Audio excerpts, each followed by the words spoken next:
Welcome to Soccer Morning on World Soccer Talk.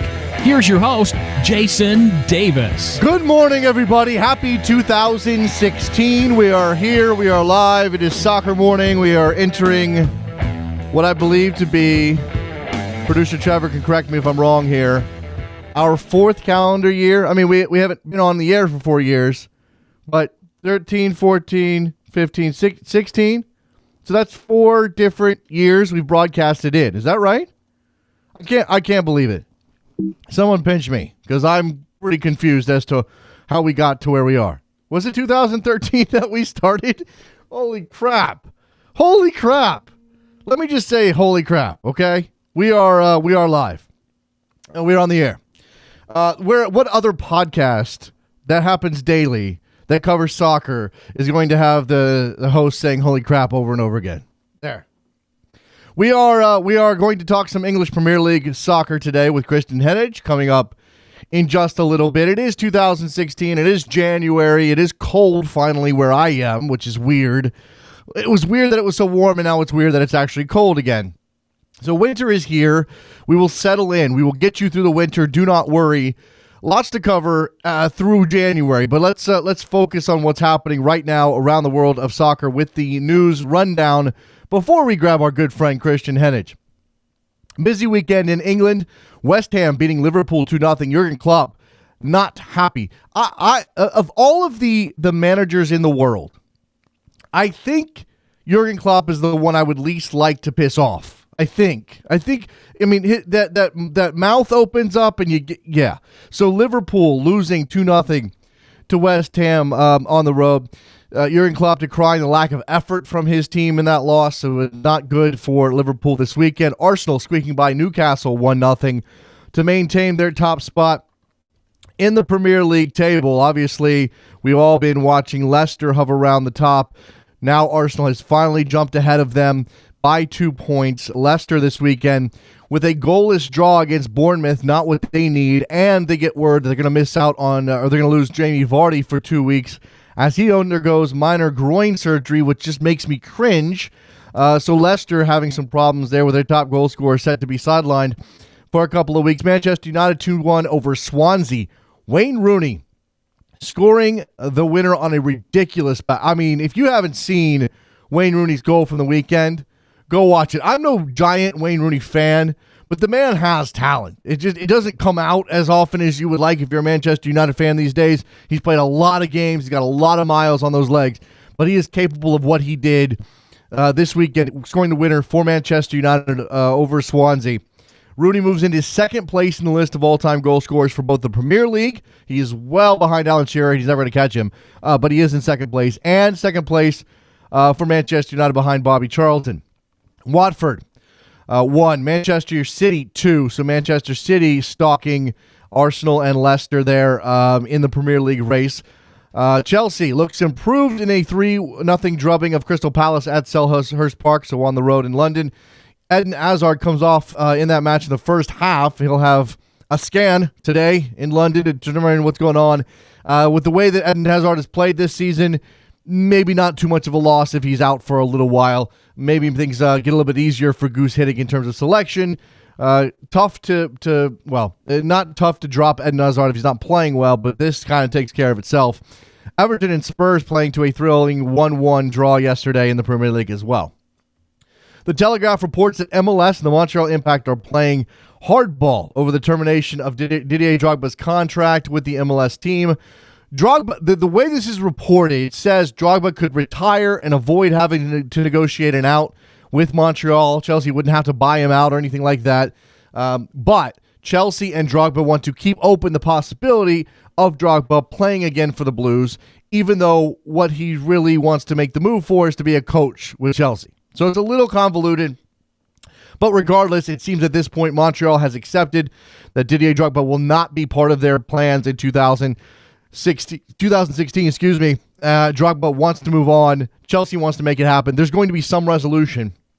It's just a matter of how much Chelsea is willing to pay and whether or not Drogba has to hang up his cleats as an active player in order to get the deal done.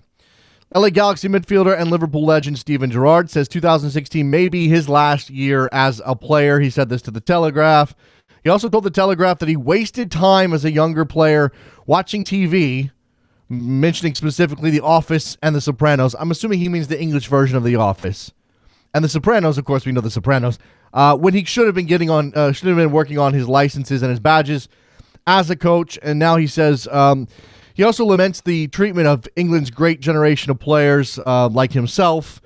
Thinks that they should have offers when they're retiring. He mentioned specifically the treatment of players of a guy like Pep Guardiola at Barcelona, who went right into a role with his club and obviously became the manager.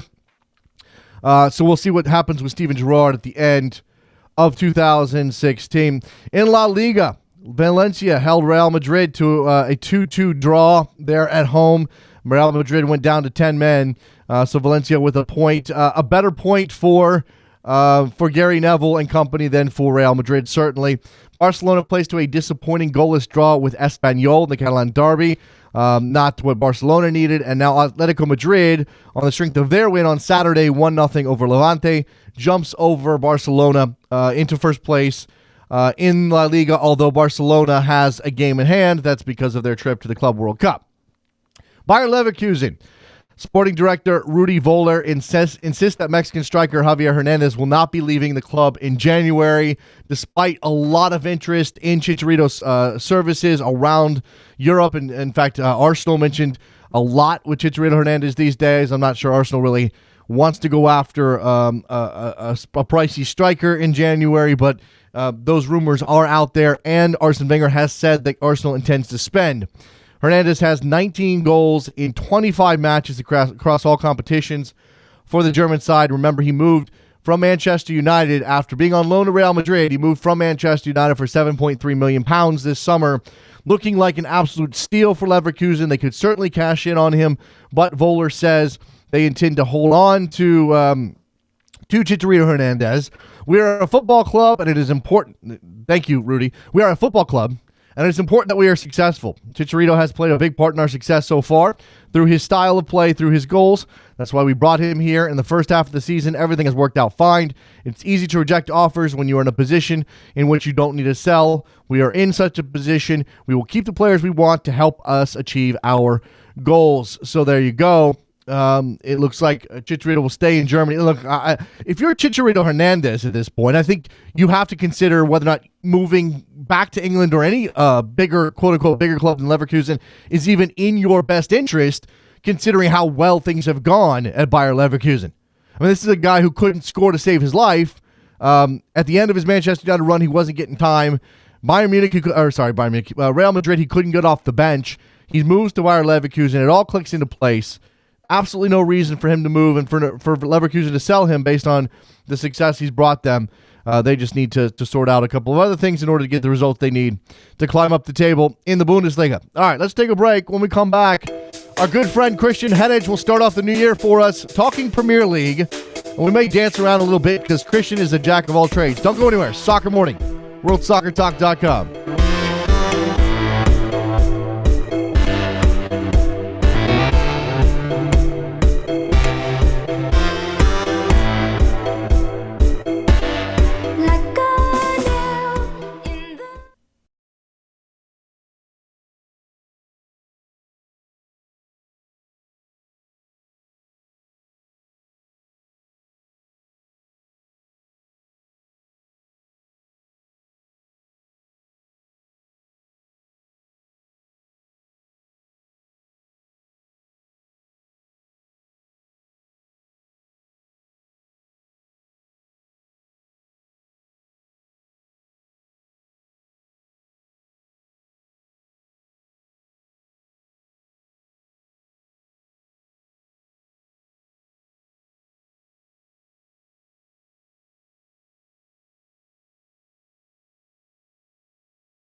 Welcome back to Soccer Morning on World Soccer Talk with Jason Davis. All right, here we go. Soccer Morning on a Monday,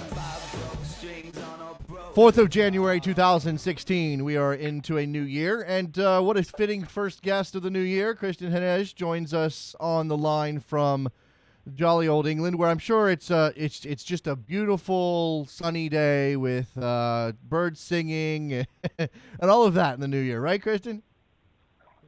It is wetter than an otter's pocket, unfortunately. All right, that I don't understand. I'll go look that up after we get done talking.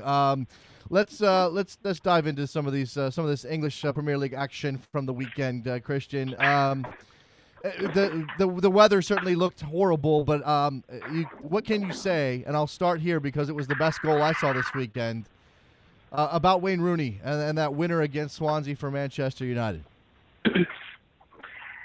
It suggests he had a bit of his confidence back. The cheekiness of it, the almost reactionary way in which he did it, it was instincts. It didn't feel like he was overthinking it. And my question is perhaps that's possibly something he's been doing in recent months, is he's been overthinking how to finish chances. And look, if there's any way to break a duck, I think a flick like that to give your team the lead is the perfect way to do it. It's about consistency with him, though, and I'm sure he'll be the first to acknowledge that. It's all well and good getting a goal here and a goal there and sporadically topping up your numbers. You have to do it with much more consistency if you're going to convince people that the drought is over. Yeah, sure, absolutely. And there will, despite the fantastic goal that he scored, there will remain questions about Rooney's fit within this team, as long as this team isn't consistent either, Chris. I mean, if Wayne Rooney's not scoring, that's a problem if Manchester United's not scoring in general. But if Manchester United's scoring goals, if they're getting from other places, Martial or whoever, then it's less of an issue. I mean, certainly he looms because of his record. Yeah, it's interesting. I was talking to a player about this quite recently, and I appreciate it can sound quite narcissistic, but they do care how they play on an individual level. Even if the team is winning on a consistent basis, they care how much they influence proceedings, how they play as an individual, how they perform. And I think Rooney is of the mindset that he will care what he's contributing as well. It's not even purely about the money side of things and the fact that he's earning $300,000 a week.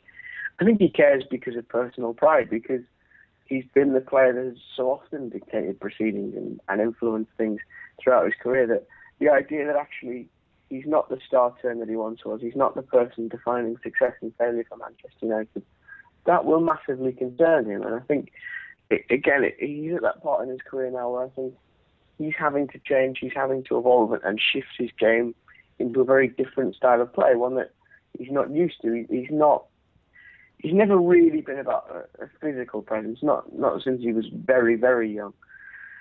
But it is diminished now. He's nowhere near as quick as he once was. He's nowhere near as physical. He's having to use his intelligence a lot more, and I think that can often be a jarring and difficult process for a player, because essentially the body is not doing what the mind is telling it to do, and that can be difficult to comprehend. Certainly. I mean, when that moment happens, players have a reckoning. We saw it with Steven Gerrard at Liverpool last season. We've seen it many times, especially with a certain generation of English players, and Rooney just happens to be on the back end of that generation, and yet at the same time, because of how young he was when he debuted and how many minutes he's played since then, it's almost like he is within that same realm as the 35-year-old Gerrard. Exactly, that's the thing. In the consciousness, they're almost on the same timeline. And excuse me, you raised an interesting point there as well about the length of his career. He started when he was 16, and if you look at Torres and Michael Owen as probably two good examples, they played consistent football during their teams as well. A lot of football, in fact, during their teams. And I heard a theory once that essentially the body doesn't stop growing until it's 21. So you're putting it under duress while it's also trying to grow. And in the long term, that can be damaging to the muscles and a lot of the kind of the physical elements of your body as you get older, and that can manifest in small niggling injuries, but it can also cause you to kind of slow down much quicker and in general break down quicker because the car's covered more miles early on. Yeah, I mean, there's a lot there physiologically and hormones and everything else I don't really understand, but I imagine has to have some impact on someone who steps into a rigorous training regime at such a young age. We see it, there are certainly. Well, I don't want to go into that. I'll be speaking out of my expertise. Let's look at Manchester United as they are right now. Again, lots of questions about Louis van Gaal's job security, Christian. They are now in fifth place. This victory sort of maintains their position. What's next for them as the new year begins? I think, much like we touched on with Rooney there, it's about that consistency again. Excuse me. You have to start to forge something with momentum. Now, again, they've got the FA Cup coming up. There's an opportunity there, I think, to do something. As we've seen with Arsenal, they've used that competition to foster goodwill with their fan base over the last few years by winning it and giving fans something to cheer about. I think realistically, Manchester United aren't in the title race. They could approach the Europa League with the same tenacity as I'm suggesting they do so with the FA Cup. Whether that will garner the results they want, I'm not entirely sure. The FA Cup, you could argue, because there's a lesser opposition, there's more chance of them winning it. Personally, I would say that a bit like the suggestion I've made to you previously about Chelsea taking it very seriously, I think if Man United can almost separate their mind partly to the Premier League from a pride perspective to make sure they get as high as possible, and then also partly to the Europa League because there is a chance they can qualify for the Champions League with it. Mm-hmm. And that's what they have to do. I think certainly there's every chance they can make the top four. I mean, they're nowhere near miles away from it. I think the league is perhaps a step too far, although I imagine there are numerous Man United fans bellowing into their computers or radios right now telling me about the 12-point season with Newcastle. Sure. I don't see that massive gap being closed at this point, though. I think it's City's or Arsenal's to lose at this point. Well, I think that it's interesting that in any other season, sitting in fifth place at this point, halfway through the year, a little bit more than that, you might say, well, okay, the title is lost. Let's move on. Let's focus on the FA Cup. Let's focus on, as you said, the Europa League. In this particular season, though, because no one else has stepped out to be the dominant side in the league, it gives you this, I don't want to say false hope, Christian, because it is actual hope. It's just whether or not it becomes something that you end up chasing your tail in the end rather than actually forging ahead and making progress in other areas. I think it's about being realistic as well. As we've just touched on there, Man United haven't been consistent. They haven't been able to forge a regular win pattern. So you're looking at the future and saying there's going to be those bumps again because they're undergoing a significant change. They're essentially doing what should have happened when Ferguson left, which is forging a new tactical identity. They're introducing new players, some of whom are young, some of whom have never even played in this league before, and they're going to have peaks and troughs. And I think to expect that a win against Swansea rights that ship perfectly, and now they can carry on with vigour is a tad naive, because there's still other things to be learned, and equally, I think in relation to Louis van Gaal more specifically, he's not becoming flexible with this win. He's essentially had success using the tactic that he's used for the entire season, and it's got him a lot of detractors. And so the idea that, like I say, that it will fix everything, again, I think that's slightly myopic. If anything, I'd expect them to have a few more bumps before the season's out. It's interesting, the whether or not Manchester United goes after the FA Cup with actual vigor. We'll see. They haven't won it in more than 10 years, I think, is the record for Manchester United. I mean, it just hasn't been. I mean, they went through a stretch where they won it quite a bit, but they haven't really been at that level. I think they last appeared in the final in 2005. 2007 against Chelsea. So it's been a while since they've even gotten to that level. We'll see. Let's go to the top of the standings and talk about Arsenal. They get a 1-0 win over Newcastle, Christian. And what I'm reading, I didn't get a chance to see that game myself. What I'm reading is and by virtue of a 1-0 sort of scrape, I imagine is the way that they're looking at it. Arsenal fans are sort of saying, well, that's great that we won. Do we take more out of this? Do we consider whether or not this was a bit of a struggle that we shouldn't have had? I see what they mean by that. I mean, if you look at the game, I think they shaded chances in possession, Arsenal. Yet when you watch the highlights or watch the full game as I did, it's hard to look past the fact that Newcastle had a lot more of the better chances, if you will. And you can certainly push yourself down the rabbit hole of who deserved to win it. Have at it. I'm not sure how relevant the conversation is. What I would say is, from an Arsenal perspective, it was concerning how much space they gave the Newcastle midfield. A lot of the commentators at the time were talking how Colback and Tiote had kind of dominated the Arsenal midfield. I wouldn't go that far, but I do think that they played a lot better than I've seen them play in recent weeks, and it's amazing that comes against Arsenal, who are at the top of the table. Now, I think part of that is because they were missing Francis Coquelin, who certainly gives them a defensive steel and is someone that will shut down space and not allow people to play. It's that duality of you look at it on the one hand and you say, well, championship winning sides win games like this, where they don't dominate, where teams fluff chances, they have the mental edge to come forward. The concern I have, as I touched on there, is they allowed Newcastle to play for a large portion of this game. They allowed them to cause damage. They allowed them to breed chances. And if you do that against someone who perhaps isn't completely bereft of confidence, I think you lose that game 2-1, 3-1, etc. So they'll need to essentially stop doing that.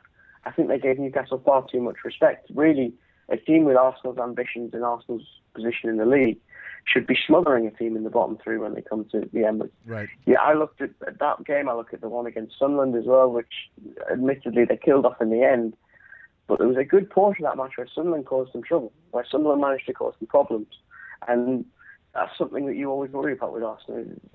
How fragile is this mentality? How strong is this team's ability to bounce back from something and also believe in itself to get the job done? Because that's the difference, realistically, between a title winner and a runner-up. Speaking of the FA Cup, we just got done talking about that with Manchester United. Arsenal, who's, as you said, given their fans something to hold on to by winning that trophy and regaining some level of success, actually winning things, has Sunderland in the third round coming up in 5 days. So it'll be interesting to see what Arsene Wenger, in the midst of a title chase, does with his side in the FA Cup versus what Van Gaal does in Manchester with United, Christian. And then there's the question of whether or not Arsenal goes out and spends this winter. I think in relation to the FA Cup, I think he has to have confidence that some changes can beat Sunderland. Because, again, Sunderland have got their own concerns at the minute. They're trying to get out of the relegation zone.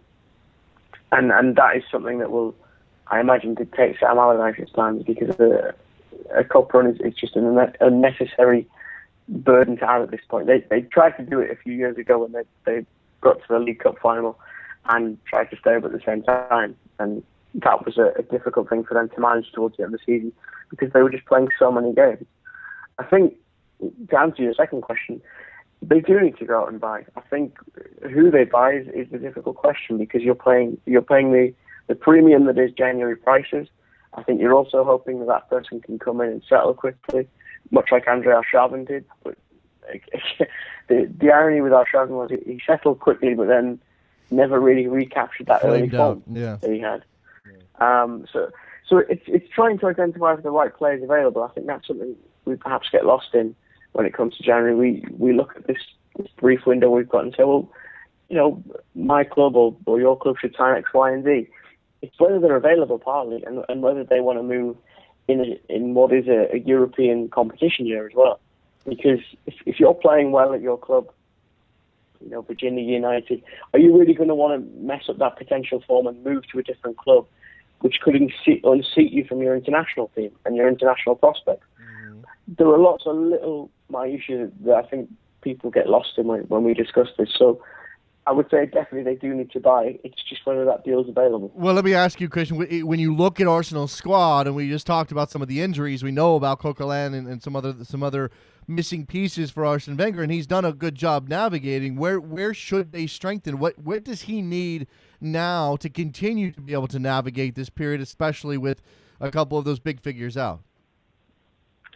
Well, you touched on it there. I'd be inclined to say that a defensive midfielder, a very good one, would be important to them.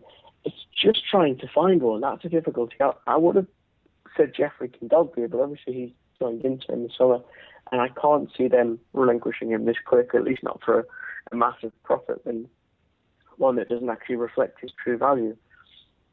So consequently, the one player I look at and think, well, that would have been who I would have got. You could look at Adrien Rabiot of PSG. That's another option, but then he's not as much of the physical presence that I think that midfield needs. So it's actually very difficult to try and find someone. The striking options, I'm sure you could upgrade there. There was obviously the talk of Karim Benzema.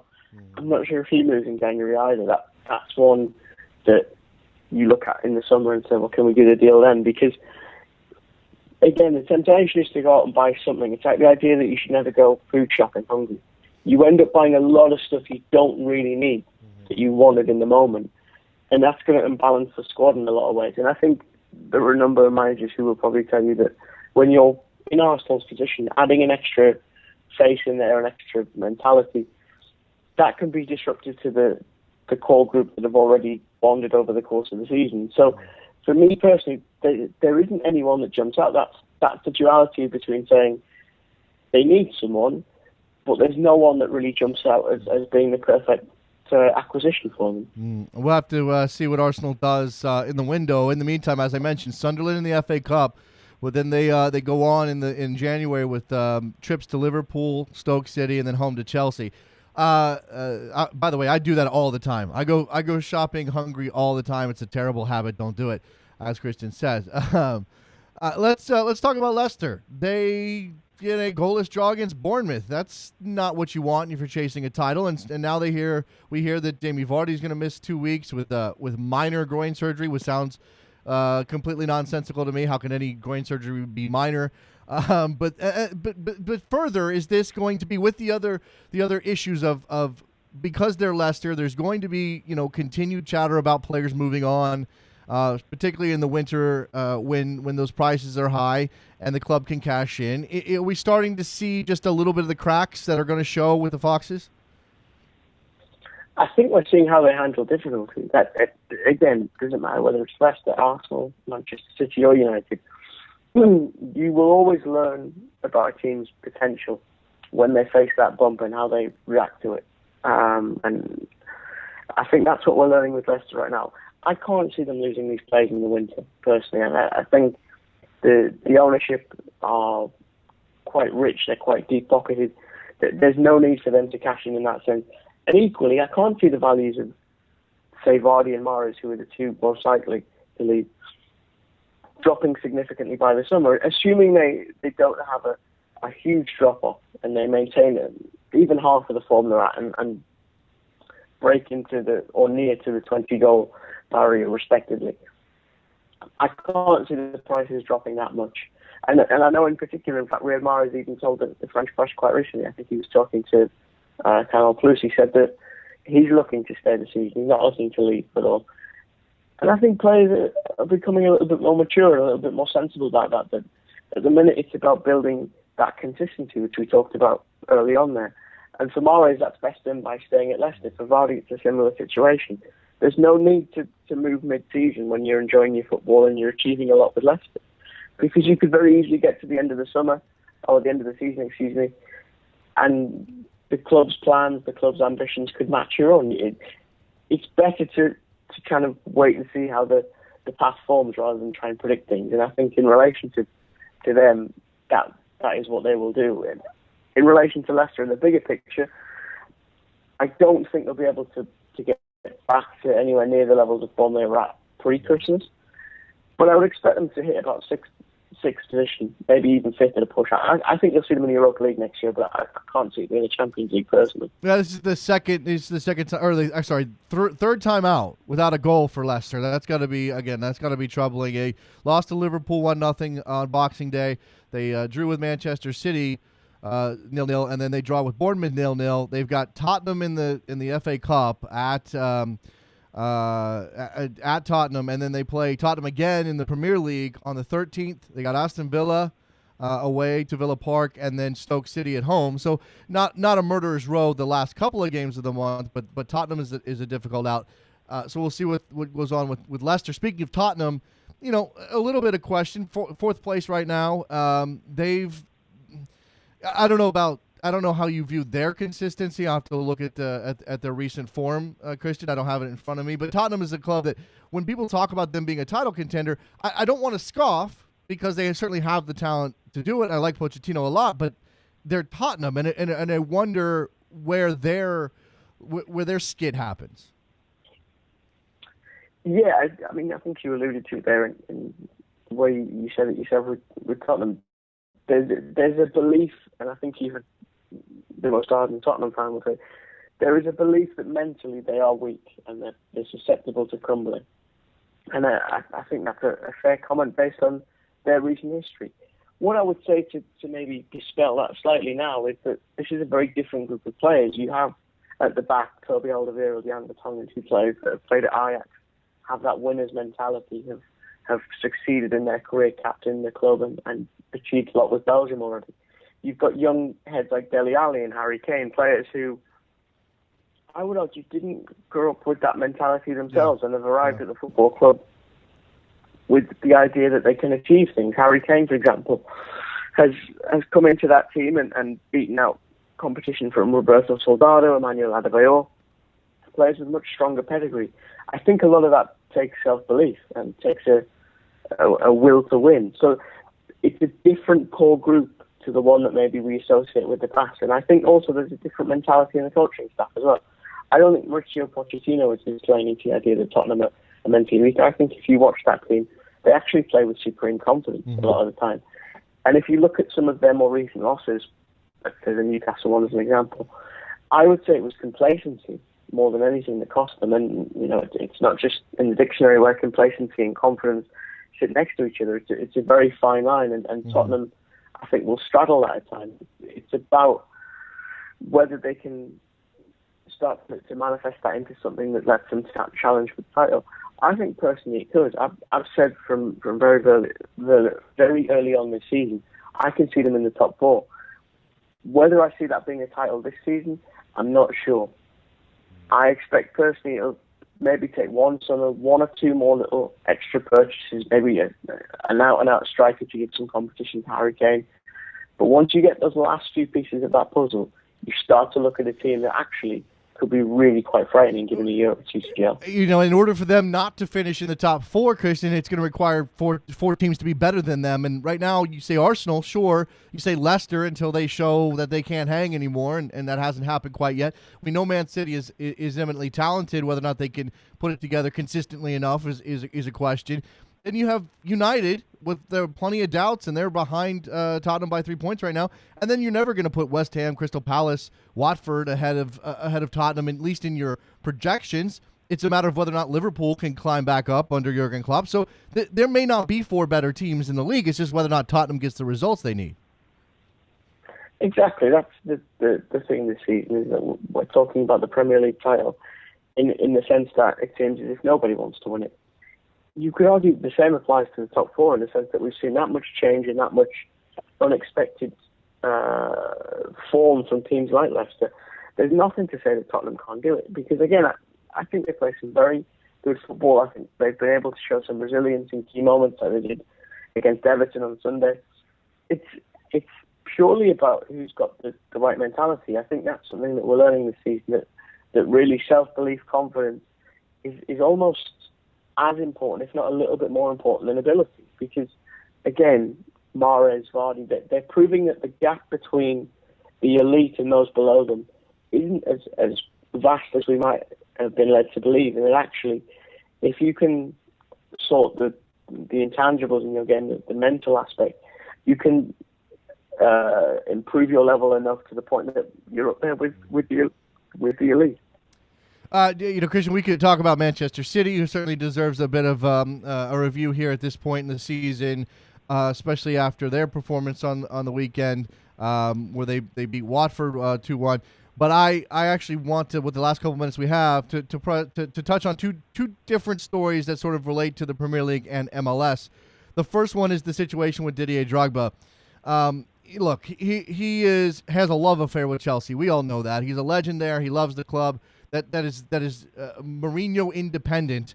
And now that Guus Hiddink has stepped in and they're looking to kind of recapture some good vibes there at Chelsea, they've offered him an opportunity to come back. He's heard that siren call. He's responded to it. It leaves Montreal in a very difficult place. The latest that we've heard is that Chelsea will have to negotiate a buyout or a transfer fee for Drogba if Drogba remains an active player. But if he retires, he can just go and be a coach. Just your assessment of the situation right now from both sides. I think from Montreal's side, they've said that it's out of their control, and I'm inclined to agree with that assessment. You can't stop him in the sense that, as you touched on there, he could retire. It also puts him in a difficult position because he wasn't a bench guy. He was someone that was central to Mauro Biello's plan. He was a game changer for them. He was influential in getting them into the playoffs, I would argue, as well. And it means you now have to try and find someone who can essentially do the same role of that target man who can also play deeper if needs be. Or you need to find a designated player that arguably has the name recognition that he does, but also will benefit Biello and his tactics in a similar way. That's really not easy. There's a lot of due diligence required with these moves, and I think the timing of it is really quite poor. From the Chelsea perspective, for them it's a case of the player wants to come, so why is it an issue? I think it's an issue because he made a commitment to a club, and they're not asking him to be a player. They're asking him to be a coach, really. And it's a different role completely. From Drogba's perspective, it's the heart ruling the head completely. He knows he has that commitment. He knows he has that year. And I think if he's honest with himself, he knows it won't reflect well on him if he does go, because it's going to suggest that he's not taking the league seriously. Unfortunately, this league still struggles with the idea that it's a retirement league and that it's a paycheck league for these aging stars. If someone breaks their contract in that way, irrespective of where he's going, what he's going to do, it's going to make the league look bad. And I think certainly Montreal are conscious of that as well, given the single entity structure. I guess for me, again, this is the poll must be dramatic because he could play a year with Montreal and then still go to. Is that offer to be a coach at Chelsea going to go away after one more season? I can't imagine that it is. What is so crucial about this moment in time? Well, if you assume they get someone new in, there's a good chance that the offer does disappear. All right. I suppose. I think what I would say as well is the club's in a difficult hour, and it's that idea of, for him, it's like a friend or a family member in a tough moment. He wants to go back and help right now. You don't know what the situation is going to be like in the summer. Yeah. Equally, I think they'll be fine, personally. I don't think the club will get relegated, let's say, for example. It's not that bad. I think, like I said, I think it's a little bit the heart ruling the head. It's all very good. It's very poetic and it's very romantic to say that, Drogba should go back and help and all. I don't know what he does that changes him. To be brutally honest, I don't see what he brings that suddenly rights everything and turns everything around. Because the crux of that squad didn't work at Chelsea with him. There's only really, in my head, maybe John Terry that strings out as someone that was consistently alongside him. And if John Terry's not providing what Drogba could, then I don't see what extra asset he brings. Personally, if I was him or I was someone close to him, and again, I come with my own bias of being a fan of MLS and covering it, I'd tell him just to stick it out and just do the year. Because, again, even the short-term benefit, I don't know what it serves to the point of breaking this contract with Montreal, a contract that you signed in good faith. But, again, they're more than happy to adhere to, and would have adhered to had he been terrible and not scored goals and struggled with the league. Right. The thing is, he's come in and done the opposite. You have to take both sides of that coin and say, well, I signed up for 18 months, so I've got to play 18 months. And unfortunately, I can't see that happening at this stage. I'm fully expecting to be in the blue of Chelsea by the end of the month, not the blue of Montreal. So do I. And I wonder what he brings. He doesn't have any I mean, look, he's been a sort of a player coach the last couple of years. I suppose you can make that argument, but it's not the same. I don't know what his badge situation is. Maybe he has. Maybe he's gone through some training. Maybe not. It seems to me all he's going to bring to Chelsea is sort of a glorified, a glorified. I'm blanking on the phrasing here, but basically he's going to come in and give motivational speeches. That's what I mean. A glorified motivational speaker. And how does that... Anyway, we'll move on very briefly here because we're over time. Steven Gerrard is another guy in the news right now, Christian. And your assessment, because Steven Gerrard's out there pretty vocally talking about his departure from Liverpool, where he sits, what he wants to do. He has said that 2016 might be his last year. For me, that's neither here nor there. He didn't work very well in LA. We'll see if he can do it in another year. At least he's going to honor that contract. His gripes about his position at Liverpool, you think there's validity there? To a degree, yes. I think it's also very difficult in the sense that when you have an icon like that, and I think Liverpool suffered a similar thing with Jamie Carragher to a lesser extent, there comes a point where the benefit on the field is not what it once was. Now, that could come through age, it could come through ability, any number of factors. And it's how you transition them is really what defines kind of their legacy. And it is very difficult because, again, if you've been a player a bit like we touched on with Wayne Rooney at the start, if you've been a player that's constantly defined games, has been an influencer, to then accept that you're not that player anymore, that you're not in that position, is incredibly difficult. To be reduced or to evolve into an impact sub, that in itself, again, can be difficult. To have your games chosen for you when you probably feel like you've got the experience to overcome any physical limitation, that is very difficult. And I see why his role was diminished at the end, because he wasn't what he had been for so many years. And it's very difficult to handle that. There's not many examples, if any, to be truthful, off the top of my head, that I can think of that being handled well. Even, you look at someone like, let's say, Alan Shearer, for example. There were players he kept out that realistically, in hindsight, he probably shouldn't have kept out. But because of who he was, because of what he represented, he kept them out. And while he managed to evolve his game slightly as he got older to still manage to get him kind of double figures at pretty much every season, it didn't change the fact that it started to become a weight around the neck at one point. And that's what I think Gerrard became with Liverpool, to the point where they had to jettison him eventually. Mm-hmm. You would have maybe liked it to have gone the way that Carragher did, where he retires completely at the end of his career, doesn't go and play somewhere else, and he goes straight into that coaching staff role. That's just not the way it transpired, and I think you just have to accept that for what it is, that he's gone on to play somewhere else. And I hope his last season is it's not only a fun one for him, but a successful one. I hope he's able to go out on the high that he deserves, and he gives LA Galaxy everything that he can, because I think, again, not just financially, I think they've invested a lot more in him, and that deserves to be repaid. Yeah, we'll see what happens with LA. I mean, Steven Gerrard has had the misfortune of ending his career at Liverpool while that club was in a massive transition period. Didn't allow them to sort of address his legacy maybe the way that a club like United did with, say, Ryan Giggs. Well, even that was transitional. Who knows? Christian Hinich joining us, first guest of the year. Could not think of a better person to bring on. Talking Premier League. Christian, have a very good week, and the first week of the year. Well, first working week of the year for most of us anyway. And we'll talk to you soon.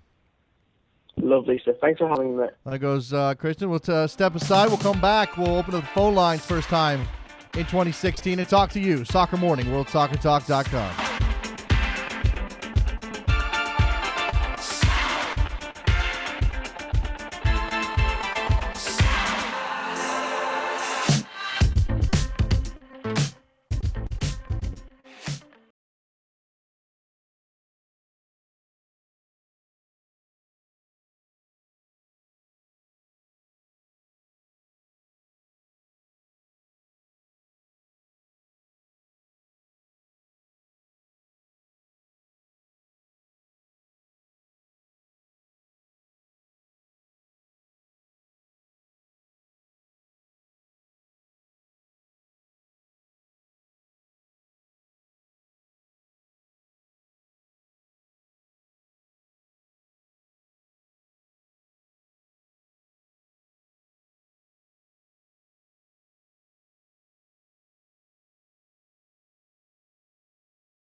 Welcome back to Soccer Morning on World Soccer Talk with Jason Davis. We are back on Soccer Morning, the first episode of 2016. Good chat there with Christian Henedge. Brings it every single time. You have questions on the Premier League, conversations you want to start, observations you want to make, you call in right now at 646-832-3909 and get in. Let's go. Let's talk about this. By the way, news out of Spain. Looks like Rafa Benitez is finally going to lose his job as Real Madrid manager. Did not make it very far past the new year, but at least he made it past the new year. Lots of people thought he wouldn't do that. So it's looking dicey. It may happen as early as this afternoon. Well, this afternoon European time, which is like right now. That's according to Guillem Balog on Twitter. Also wanted to take this opportunity to thank the Reddit community at r/MLS, right? For naming us the best podcast / web show / whatever it was of 2015. The online soccer show. Best podcast or online soccer show. That's what we are here every morning from 9 to 10. We're the best. Well, we're an online soccer show, and then they've named us the best. Thank you very much. All right. First caller of 2016. Who's going to step up? This will set the tone for the new year. You know how we talked about this, right? You're supposed to eat black-eyed peas. I don't know if I had this conversation with anybody on the air or if this was in my real life, because sometimes these lines get crossed. You're supposed to eat black-eyed peas to start the new year. It's a good luck thing. There's like the Pennsylvania Dutch have a bunch of stuff that they eat to start the new year. That's how you ensure good health and good luck and wealth and just a fantastic year. You have to eat the right thing. In this context, on this soccer show, the right caller, the first caller, is going to set the tone and determine what kind of year we're going to have. I'm anxiously watching the lines here. Let's see who calls in. Any second now, someone's going to call in and be the first caller of 2006. Any moment now. Like 646-832-3909. I'm watching intently. Somebody's going to do it. Somebody's going to be the first caller. You know what I would like? Well, no. Call in, whoever you are. If you're a regular, if you've never called in before, I would encourage people who have never called in before to make the beginning of 2016 their debut on this show. But if you are a regular, I'm happy to hear from you as well. All right, so we talked Rafa, we talked the English Premier League. Let me see what else I have going through the news cycle here. Mike says nothing about Pennsylvania Dutch food is setting the tone for good health. That's actually probably true. There's a lot of lard involved, right? Isn't there lard? Isn't that a regular thing in Pennsylvania? I mean, it's a regular thing in a lot of food. I feel like cast iron skillets and lard are part of Pennsylvania Dutch cooking, and I don't really know. We've already had the Scrapple discussion. If you are a Scrapple backer, I'm sorry, I cannot get with you. You're very wrong about breakfast. No Scrapple with my breakfast. Please. Tab Ramos has called in a 36-player camp for the U20s. That's of interest. Some of these names you know, most of them you don't. I mean, of course, it's a lot of kids who are in academies, some of them are in college, stuff like that. Oh, looks like the first caller of 2016 is going to be my man Robert out in L.A. What's up, Robert? Hey, good morning, Jason. Happy New Year. Happy New Year, my friend. What's on your mind? Hey, wanted to talk about, is this true this Rafa Benitez firing? Guillem Balog on Twitter was talking about it. He says it might happen, but it's not confirmed yet. We'll see. Okay, because I was going to call in about some 2016 predictions. Oh, you're going to make a prediction that Rafa was going to lose his job? Yeah, mine was going to be he was going to lose he was going to get fired after losing to Atletico Madrid. Oh, okay. In the upcoming season. But I actually have a couple I want to ask you, or actually call, if that's okay. No, go ahead. Anything else you got? Go ahead, man. All right, I'll go real fast. My first prediction is that the Red Bulls will win all 3 matches against NYCFC again. All right, a 9-point sweep. Go ahead. Okay, and my other one is, I heard this the other day during the whole EPL crazy week that Arsene Wenger was saying that Alexis Sanchez was going to get arrested this summer. And I was like, wait, is he not aware of the Copa America? Because he was saying how he's been playing for pretty much 2 years straight with the previous Copa America and the World Cup. Who is so he talking about? It's kind of a sad one, but I predict that he's not going to be at the Copa America. Who? Alexis Sanchez. Oh, Alexis Sanchez. Well, I mean, he's injured, right? So, it depends on. I imagine it's going to be a difficult question to be answered for Chile. And we've already heard rumors that Chile might consider not bringing their best squad. Yeah, pretty much. Yeah, because pretty much their best players have been playing for like 2 years straight. Yeah. I mean, when you talk about the guys that they rely on, Alexis Sanchez, Arturo Vidal, that's those guys are constantly either internationals or are running long seasons with teams that are in Champions Leagues and finals and going up to the final day, trying to get to fourth place or a championship or that kind of thing. So it's not just that it's a long season that they're consistently playing; it's the stress of it as well. Also flying halfway across the planet for World Cup qualification. Yeah. When you're a South American player of the top level and you're playing your club football in Europe, that travel schedule is hell. Yeah, and my third one is the New York Cosmos will make the U.S. Open Cup final. I don't know against who, but I just think it's going to – I'm not saying they're going to win. I just think they're going to make it this year. All right. Well, just to make things interesting.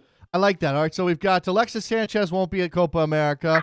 The Cosmos are going to go to the U.S. Open Cup final, and the Red Bulls take 9 points off of NYCFC again. Robert, those are some pretty strong predictions, man. We'll have to somebody write those down for me.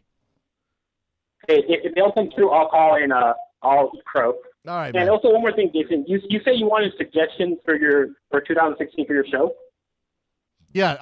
We're taking suggestions. There's a suggestion box right here, virtual. Yeah, just throw something in it, Robert. You said keep it realistic, so I will. I know right behind you have a whole wall of scarves. Why don't you wear one each day? A new one, a different one each day. All right. Let's pull the curtain back a little bit on the scarf situation since Robert's bringing it up. And by the way, I do think that this is every scarf that I currently own. There may be one or two floating around at my house, but I don't think that those are gift scarves. Those were scarves I bought. The problem with the idea of wearing a scarf every day, Robert, is that these are not necessarily the most easily moved setups here. Like the one right here that's to my right and to your left when you're watching the show. That thing's pretty solid. Not solid, but I mean, if I take a scarf off, there's a hole. I got to fill that hole. Or if I leave the hole, I got to put the scarf back up. It's not, everything in here is DIY. All the display situations are very DIY. And I'm afraid if I mess with them, they'll come tumbling down and I won't ever get them back up right. Oh, okay. Well, just a suggestion. I'm just saying that free beer movement one will look pretty nice. It's a fine suggestion, Robert, that I don't dislike it. Let me look. I'm looking. I got the window situation. I could probably take one down a day. The one on the back wall is not going anywhere, so that's part of the problem. Because I like the Jacksonville Armada scarf. I like the Soccer in the Street scarf that I got from my boys in Atlanta. We've got the Sounders Community Trust. Those are all up there. Yeah, I mean, you know what? It's also hot in here. It's also warm. I have lights on me. If I put a scarf on, I start sweating. Then it starts to smell. Not that you care, but I do. And so many problems with the Robert. It's a great suggestion. Maybe I'll find a way to do something with it. Maybe I'll pick a scarf to highlight every day or something. You can wear one for like a theme one, maybe once a week. All right, which is a suggestion. Thanks for taking my call. All right, Robert, appreciate it. Robert from LA, the first call of 2016. That's a strong one. Robert's a regular. Like I said, I was kind of hoping for a debut caller to start out 2016. I kind of feel like we need to freshen it up. Nothing against Robert or Roberto or Eddie or Ray or Daniel or I don't know, I'm missing a bunch of people, and I apologize. All of you regular callers, the Richards up in Philly. No offense to any of you. I just thought maybe we would get a debut caller here. First caller of 2016. Bo Durr on Twitter. It'll be fun to play Olympic Games in venues with no power. Rio has issues. I need to catch up on the situation in Rio de Janeiro. Generally speaking, the soccer tournament happens across the more of the country than just the host city. I know that there's usually not enough venues in one city to host all of the soccer tournament. I don't know what the situation is with that. I'll ask Bo about the women's tournament, which we definitely expect the U.S. women to be in. As for the men, they've got to go through Colombia. That's going to be hard, but we'll see what happens with the U.S. men as they try to figure it out and win an aggregate series against one of the better teams in South America. That will not be easy. All right, one of the other things I wanted to do here, 646-832-3909. Keep them coming. Second call of 2016. Who's it going to be? Step up.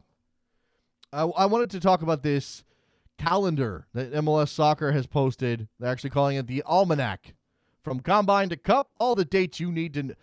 So radio gather. Combine to Cup, all the dates you need to know. All right. So much stuff happening in 2016. This is mainly, this is obviously U.S. focused, MLS focused. But we'll definitely have some things on here that are more international. That CONCACAF qualifying tournament for the Rio Olympics is from February 10th to February 21st down in Texas, Houston and Dallas. So that's something to keep an eye on for the women making the Olympic tournament this summer. By the way, Grant Wall predicting that the women will lift their or win their fourth straight gold medal in that tournament. We've got the Super Draft coming up. That's in 10 days. I'm not going to be there. Trying to figure out if I'm going to be there, at that convention, the NSCAA convention, at all this coming time around in Baltimore. It's not that far away from me. We've got the U.S. friendly against Iceland. That's part of that U.S. camp that's going to happen. I believe that camp is starting in a couple of days. We got word at the last week that they pushed it back to the 10th, the opening of that camp opening, pushed it back to the 10th, which means we don't have the roster yet. We're all anxiously awaiting that to see which one of our favorite MLS players gets called up to the camp Strudel, Camp Cupcake, whatever you want to call it. Let's see. We've got that's all winter stuff. Spring MLS opening weekend, March 6th. By the way, the full schedule for MLS coming out on Thursday, so keeping an eye out for that. We've got World Cup qualifiers, obviously, last couple of days of March, last week of March. The Olympic qualifying against Colombia is also late March. Not sure when exactly, probably right around those same FIFA dates. Let's see. Oh, look, we're putting conferences for people that, okay, never mind. CONCACAF Champions League final. We don't know if there will be an MLS team in that. The quarterfinals actually start on February 23rd and 24th, so there's that to watch out for. The summer. The summer is going to be insane. I don't think any of us are actually ready for the summer. And look, we just talked about the U.S. women going down to Rio. That's coming up in August. Okay, but you start your summer with June 3rd through June 26th, Copa America Centenario in the United States of America, right here in your backyard. You're going to be probably watching a lot of games, maybe going to some games. At the same time, actually kicking off a week later, but roughly in the same time window, Euro 2016, which means you're going to watch Euro games during the day, or you're going to, surreptitiously watch your feeds on your computer at work and use the boss button or the tab thing, however you do that. And then in the evenings, you're going to watch Copa America games because, that's awesome. That's going to be insane. Then I mentioned the Olympic soccer tournaments. Even if the United States men aren't in that tournament, it's going to be worth watching. You have the U.S. women expected to be in the in the Olympic soccer tournament. That this summer, I mean, I don't know. I don't even know how to properly frame what's going to happen. And by the way, if you run some business and you're thinking, hey, how can I capitalize on all of this soccer enthusiasm coming up this summer, you should partner with Soccer Morning and Backhill.com. Trevor at Backhill.com is the email address. Just throw that in there for fun. 646-832-3909 is your phone number. Looking at the fall here. Well, you got World Cup qualifying again. Coming up in September. There's some qualifiers sprinkled in here. Then you've got fall. The playoffs come in MLS. You've got the Hex starting in November. You've got, that's about it. That's about all the good stuff that's on the calendar. But there's a lot a lot of good stuff on this calendar. All right. So we talked some England. We touched on a little bit on Spain in the sense that Rafa Benitez is expected to be fired today.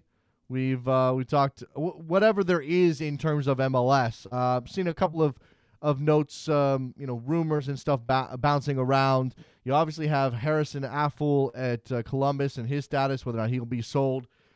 This winter has come up several times. He says he's happy, et cetera, et cetera. A little bit of transfer, silly season stuff sticking to MLS. Always enjoy seeing that. Christian Teixeira in Vancouver's name. His name was out there this morning when I was looking at the news. So a couple of things. Oh, Jordan Morris. This just coming through. Ives Gullersep reporting this at his website that Morris has made the decision to begin his professional career by foregoing his senior season at Stanford, and he's reportedly in advanced negotiations with Seattle. Now, obviously, they have already offered him the largest homegrown contract in league history. We expect that's somewhere north of $200,000, if not a little bit more than that. And look, it's about time. If Jordan Morris is going to be, I don't have a problem with Jordan Morris being a college player. Okay, that's not my issue.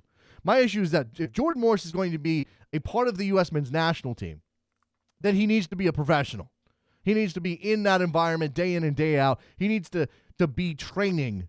He needs to be playing competitive matches. He needs to be part of the setup with a professional team if Jurgen Klinsmann is going to be calling him up to be part of the U.S. men's national team as well. So there you go. A couple other things coming up in terms of expansion and team news. I think we've got San Antonio getting ready to announce their USL name and colors. I think that's coming up this week. I saw, what was the other rumor out there? Trevor, I don't know if you've got any of these rumors. Let's see. Steven Gerrard, I've already read that one. LAFC is set to announce their stuff on Thursday. Maybe San Antonio's date's a little different. Maybe I got my wires crossed here, but LAFC is getting ready to do their crest and colors on Thursday. We'll be here for that. Certainly should be fun. Try not to make too much fun of LAFC, especially if they get everything right. Why would we make fun of them? All right. How much time do we expect Morris to get with Seattle's first team? I mean, that's a lot. That's the big question. I mean, you want the kid to get good time in competitive environments against competition that's going to make him better. That, to me, requires him to be part of the first team and getting regular minutes with, under Siggy Schmidt. If they don't have room for him, then he goes and plays for Sounders too, and nothing against the USL level. That's not where I think a player of Jordan Morris's talent and future should be working, should be plying his trade. But there may not be minutes. You've got Obafemi Martins and you've got Clint Dempsey. How are you possibly going to work Jordan Morris in more than just as an occasional spot starter / option off the bench? And maybe that's enough. I mean, there's certainly a balance here. Siggy Schmidt has to consider how much time he gives to Jordan Morris when Jordan Morris is a young player who needs experience, but also is a young player who doesn't have experience. And, maybe he's cover for some injury situations they might have in Seattle in 2016, but is he going to see regular time that's going to help him become the player he could become? Always the issue with young players like Jordan Morris. All right, phone calls. You guys are not on it today. That's all right. Robert was the only one. That's fine. We'll wrap up this edition of Soccer Morning. Happy 2016, everybody. Thank you very much for taking part and listening to the program. Make sure you're following us at Soccer Morning. Again, thank you to everybody at Reddit for the recognition, best podcast / online web show, whatever that was, online soccer show. Yeah. We will be pushing for more awards in the, I don't know, campaigning. Do we do that? You can also hit me up at DavisJSN on Twitter, and I think that's going to be it, right? I think that's probably today's final message. I don't have anything else for you. Thank you to Christian Henich for joining us, talking Premier League. We'll see you guys tomorrow on Tuesday. Bye.